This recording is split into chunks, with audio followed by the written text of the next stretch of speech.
નમસ્કાર ખેડૂત મિત્રો, ભારત કિસાન કાર્યક્રમમાં આજે આપણે નવા વિસ્તારમાં આવે છીએ. આપણે કાકાને પૂછીશું કે તેમને જે ભૂમિજા ઓર્ગેનિક ખાતર પોતાના પાકમાં બટાકાના પાકમાં વાપર્યું છે તેમને કેવું પરિણામ મળ્યું. નમસ્કાર સાહેબ. હા નમસ્કાર.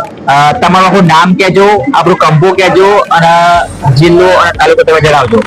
મારું નામ બાબુભાઈ શામજીભાઈ પટેલ, સીતા કંપા, જિલ્લો અરવલ્લી, તાલુકો ધનસુરા. બરોબર. અને મારો મોબાઈલ નંબર 942994279343. કાકા તમારી વાત ઉંમર તમારી ઉંમર કેટલી છે? મારે લગભગ આશરે 71 વર્ષ.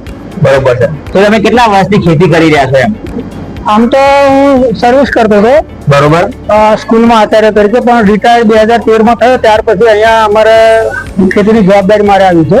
બરોબર. 2013 થી ખેતી કરી રહ્યો છું. ઓકે. તો જે કાકા આપણે જે ભૂમિજા ખાતર તમે કેટલા વર્ષથી વાપરો છો? અમે લગભગ 6 વર્ષથી આ બટાકાનું વાવેતર શરૂ કરી ત્યાંથી વાપરીએ છીએ. બરોબર છે. એટલે કે જે કાકાએ પોતાના પાકમાં બટાકાના પાકમાં છેલ્લા 6 વર્ષથી જે ભૂમિજા ખાતર વાપરી રહ્યા છે, તો એમને પૂછ્યું તમે કેવી રીતે વાપરો છો અને પાયામાં કેવી રીતે વાપરો છો તો જણાવજો. હા બરાબર. અમે બટાકાનું ખેતર તૈયાર કરતી વખતે પહેલા બીજા ખાતર નાખીએ એના પહેલા ભૂમિજા આમ કે વિઘે 10-12 થેલી નાખીએ છીએ અને જમીન એકરસ થઈ જાય એ રીતે ખેડીને તૈયાર કરીએ છીએ. બરોબર.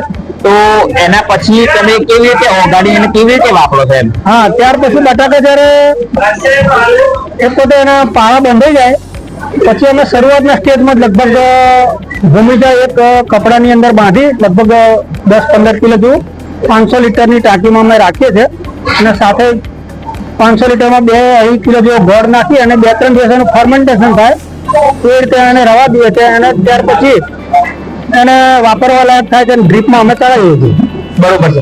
તો કાકા તમે જે ભૂમિજા ઓર્ગેનિક ખાતર ઓગાળીને ખેતરમાં જે આપો છો તો એમને તમે શું પરિણામ મળ્યું? બીજા ખેડૂતો નથી વાપરતા, તમે જે વાપરો છો તમે શું પરિણામ લાગ્યો ખેતરમાં? બરાબર. તો આ તો જમીનની માટી એકદમ મુલાયમ રહે છે, બેક્ટેરિયાનું પ્રમાણ વધે છે, એટલે બટાકાની જે સાઈઝ છે થોડીક વધારે થાય છે અને એ રીતે બટાકાનું ઉત્પાદન વધારે આવે છે. એ અમારો પોતાનો અનુભવ છે.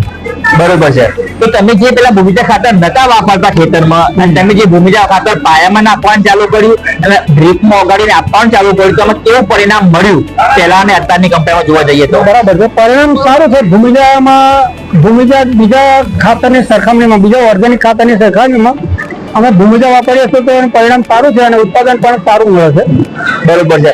કાકા તમે આટલી ઉંમર થઈ તો તમે પહેલા તમારી જે જમીન છે એ જમીનનું પ્રમાણ કેવી જમીન છે તમારી, તમે શું જણાવજો? હા, અમારે અહીંયા કાળી જમીન છે, બ્લેક સોઇલ છે બધી, પરંતુ અમે અંદર કાંપની જે રેતી કહેવાય છે એ લગભગ અમે ઉમેરીને મિક્સ કરેલી છે અને એમાં આ બટાકાનું વાવેતર અને મગફળીનું વાવેતર બંને અનુકૂળ આવે છે. બરોબર છે. તો તમે પહેલા કઈ ખેતી કરતા હતા બટાકા પહેલા, વર્ષો પહેલા?